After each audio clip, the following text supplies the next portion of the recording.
Sziasztok! Köszöntelek benneteket itt a Mikis Konyhanic YouTube csatornáján. A mai videónkban egy kicsit megosztó alapanyagot fogunk felhasználni, ugyanis ahogy láthattátok már a nyitóképernyőn, egy tejszínes gombalevest fogunk csinálni. Ugye a gombát azt nem mindenki szereti, én személy szerint például szeretem sülve, főve, rántva, pörköltbe, mindenhogy megeszem szinte a gombát. De ugye van, aki nem szereti, lehet, hogy ezt a műsorunkat nem fogja díjazni, de bemutatjuk, hogy hogy csináljuk ezt a tejszínes gombalevest. Ugye ennek is van több fajtája, például lehet botmixerrel majd a végén sűríteni. Mi nem fogunk botmixert használni, hogy felszedjük a gombát, úgy meghagyjuk a levesbe. Alapanyagnak használunk még hozzá a fehérbort, illetve most nem vízzel, hanem húsleves alapjával fogunk dolgozni. Mert akkor mutatjuk is a hozzávalókat, és akkor mutatjuk, hogy készítjük el ezt a finom levest.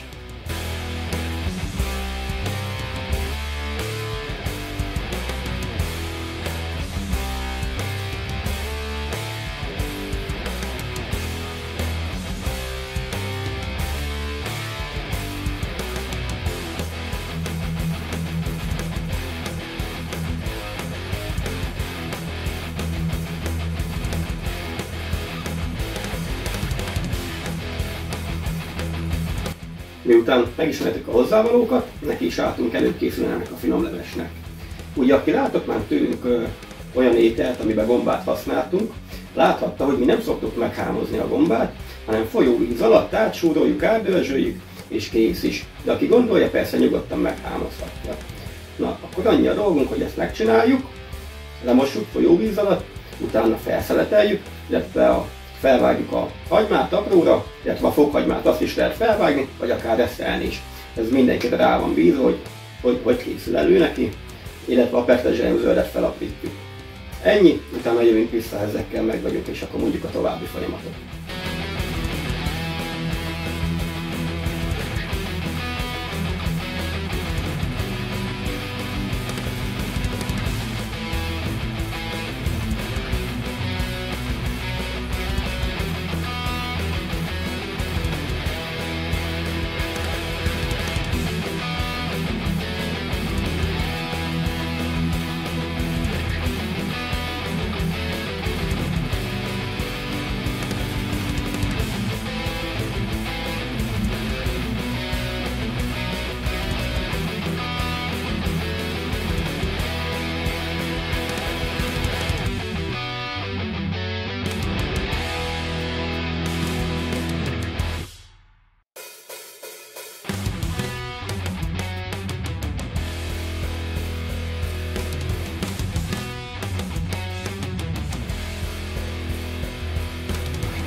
Na, akkor elő is készültünk a hozzávalókkal, ezután elkezdhetjük főzni a levest. Ugye első lépésben annyit csinálunk, hogy a vajat beletesszük a fazékba, megolvasztjuk, majd hozzáadjuk az olajat is. Ezután jöhet hozzá a vörös hagyma, amit üvegedésig pirítunk, majd jöhet a fokhagyma utána. Mondom, itt van, aki, mint például mi is, hogy csak összevágjuk, de van, aki belereszeli, kinek hogy szimpatikusabb. Ezután hozzáadjuk a gombát és lepirítjuk. Ha ez megvan, ugye a gomba is kiengedi a nedvesség tartalmát, tehát hozzáadjuk a kapufüvet és felöntjük a száraz fehérborral. Ugye itt mi most körülbelül 2-3 decit használunk, mivel 1 kg gombával dolgozunk, és majd a húslevesnek az alaplevével is olyan 2,5 literrel fogjuk felönteni. Persze, aki kevesebb mennyiséggel dolgozik, kevesebbet használ. Viszont ha az alaplév nem lenne elég, ha nagyon sűrű lenne még, akkor egy kis vízzel persze pótolhatjuk. Na tehát akkor lepirítjük a gombát, és kapufüvet hozzáadjuk, fehérbort, és utána jön majd a lisztszórás. Egy kicsit megszórjuk liszttel, hogy hadd sűrűsödjön egy kicsit össze, és utána öntjük fel vízzel, vagyis az alaplével, és jön a sóbors hozzá.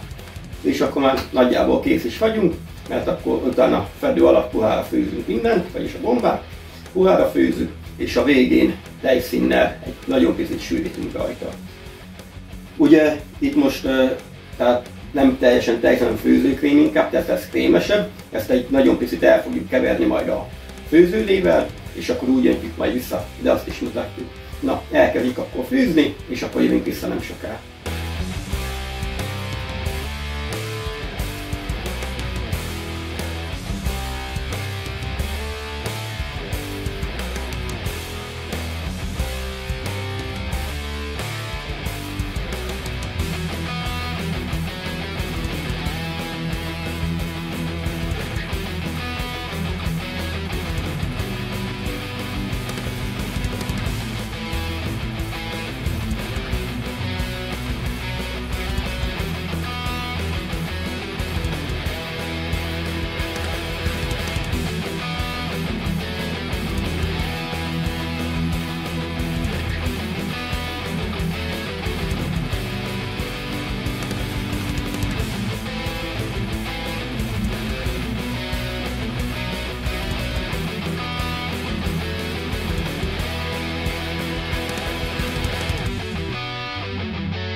Na, akkor láthatjátok, hogy lepirítottuk a hagymát, fokhagymát, hozzáadtuk a gombát, kiengedte a nedvességtartalmat, ugye lepirítottuk azt is, hozzáadtuk a kapukkfüvet, illetve a száraz fehérbort.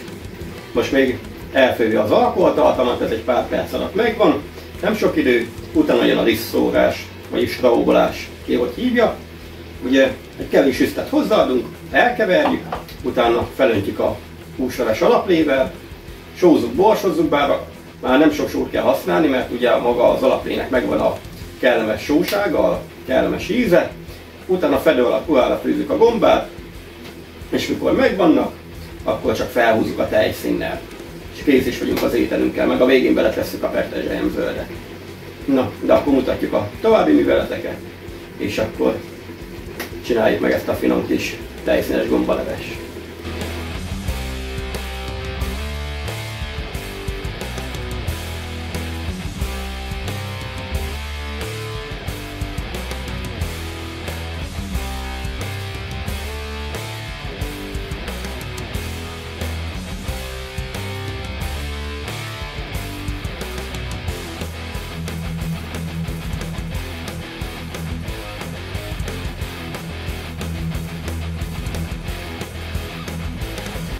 Na, akkor láthattátok, hogy megszóltuk liszttel, kicsit besűrűsödött, felöntöttük a húsleves alaplével, sóztuk, borsoztuk, és akkor fedő alatt puhára főzzük.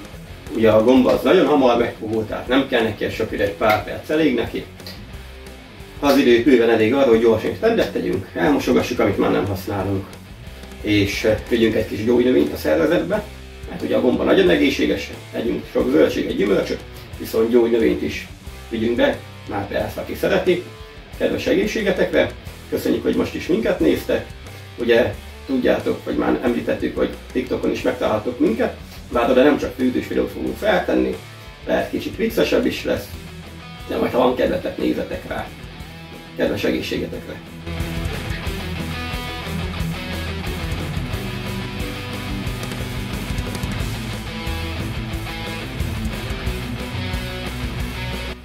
Akkor láthattátok, hogy megfőtt a gomba is, ezek után csak anyag petrezselyemzöldet beletesszük, illetve felhúzzuk tejszínnel.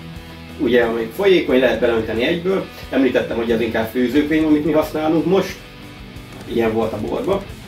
Ezt egy nagyon picit felöntjük a levesnek a levével, elkeverjük, és akkor úgy visszaöntjük. Meg volt a hőkiegyenlítés, kicsit összefő, és már lehet tálalni is.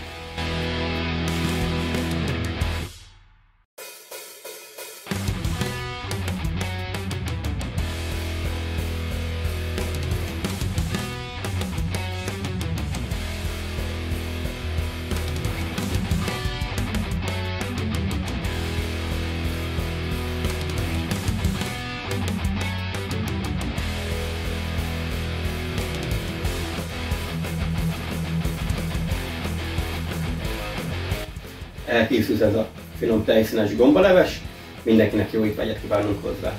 Ugye a félreértések elkerülése véget, ez nem egy gomba krémleves, igaz fel lett húzva tejszínnel, de nem hagytuk olyan sűrűn, mint egy krémleves szoktak.